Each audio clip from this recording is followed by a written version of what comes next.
up, everybody, and welcome back to A Beer a Day with TK. It's Wednesday afternoon here in Findlay, Ohio, so you know what that means? WTF Wednesday. For those of you that are new to the show, WTF Wednesday is the one day a week when I showcase things I normally wouldn't. So sometimes that means I try ciders, I try to mead. Sometimes I do macro stuff, like some of the high ABV beers. I've tried some, odd microbrewery stuff, and today I got an old classic for us, Old English 800. I'm not sure about the rest of you, but many of us, before we started drinking craft beer, drank whatever we could get our hands on. I was pretty fortunate that my father was from England, so most of the beers he had around were pretty good. That being said, my dad lived in Florida, I lived in Philly, so when I was home, you kind of got what you got. Old story. When we were probably in middle school, I grew up about 4 blocks from the Whitehall projects in Philadelphia. And we used to travel into the projects with backpacks or hockey equipment bags or whatever you could carry. And you would go to a house in the projects. There was an old woman who lived there. And if you went in, you could buy 40s from her fridge, essentially. So you went to this apartment. She had a fridge full of beers. Kind of looked like the, Nothing But a G Thing video or something. Picked out a couple beers. You paid about $1 a piece or something back in the day, which was probably way over what the price was. Maybe it was $2 a piece. I don't really remember. It was a big markup, but hey, you're 14 or 15 years old trying to buy a 40, I guess. So Old English is one of the things that I was, well acquainted with, as well as Colt 45 and some of the other things like that. I can't say I was ever a huge fan of it as a younger man, but you're a young kid, you don't really know what you're drinking anyway, so I guess you just buy it for the ABV to get the effect. So Old English 800 is now owned by Miller Brewing, so from Milwaukee, Wisconsin. I went and did a little background. I wasn't content to just leave it on its own and drink it. And it actually has a kind of interesting story. So originally it comes out in, a while back as Ruff's Old English Stout, which is odd because it's clearly not a stout. And then it was from People's Brewing in Duluth, Minnesota. Then it moved over to change hands to Bohemian Brewing from Spokane, Washington. Then on to Blitz Weinhardt from Portland, Oregon. Then on to Pabst in the Milwaukee, and on and on and on. And now it's in the hands of Miller Brewing. So Old English has changed hands quite a few times over the year, which is interesting in and of itself. I know it's a really high-selling beer for the style. Also kind of blew my mind, it's won multiple gold medals at the Great American Beer Fest.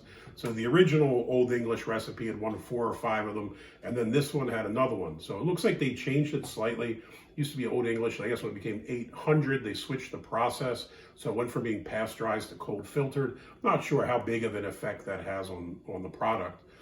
But some time and effort, I guess, was put into it, and I guess compared to other malt liquors, it was adjudged as the best in the land for a couple of years there. So kind of interested to give it a shot. I can't say I've had this in, decades probably. Last time I had this, I was probably seriously in high school. I graduated high school in 1994. So it's been a while. This one comes in at 7.5% ABV. This is a 24-ounce can. Anderson was kind enough to pick this up for me out in Cleveland. So let's give it a shot. As far as the ratings go, Untapped at 2.2, Beer Advocate at 2.01. I didn't know what I'd expect. You knew they weren't going to be really good ratings. If you want to have some fun, go read the Beer Advocate reviews. They come in 2 flavors. It's either the worst beer ever made or it's wonderful. And then some of the reviews are honestly just poking fun at beer culture, saying, what do you think you are going to get? And I'm probably going to take a similar view. If you take a look at it, it's crystal clear. You have a fair amount of carbonation in there. As far as the head, decent amount of head. That's probably at least 2 fingers there. Head honestly doesn't look that bad, all things considered. Let's give it a sniff.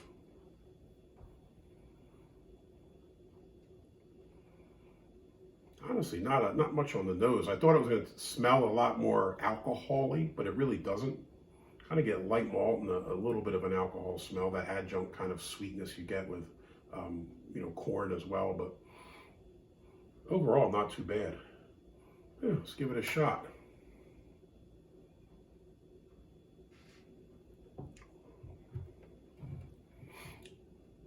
Definitely that adjunct taste is there.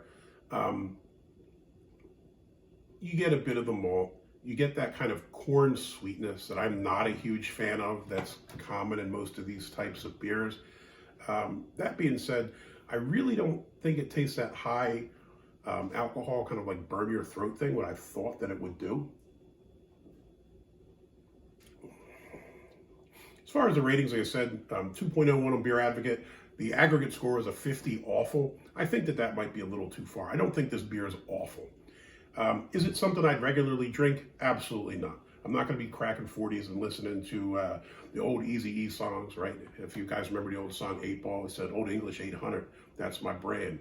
I take it in a 40 bottle, quart, or a can. So I guess I went with the can today. I don't think I'll be drinking this that regularly. That being said, if you are somewhere and someone offered you one, it's not the worst beer in the world. It's drinkable. It's not particularly good, but it's drinkable. It's not so bad that I wouldn't drink it again. So for that odd reason, I think I'm going to give Old English 800 a thumbs up. Is this mind-boggling? I can't believe that I am. But it's not as bad as I thought it was going to be. Again, if the criteria is, do I think this is a good beer? Not particularly. If the criteria is, would I drink another one? I would. I'm kind of surprised that I would. It's been 20 years. Maybe it's gotten better over time, or maybe it's just because it's ice cold and doesn't taste terrible. But right now, Old English 800, you would get a thumbs up. I'd have another one. If you liked the video, give me a thumbs up. If you want to see more videos like this, please hit subscribe. And as always, if you got any comments or questions, jump in down below. Cheers. Till next time.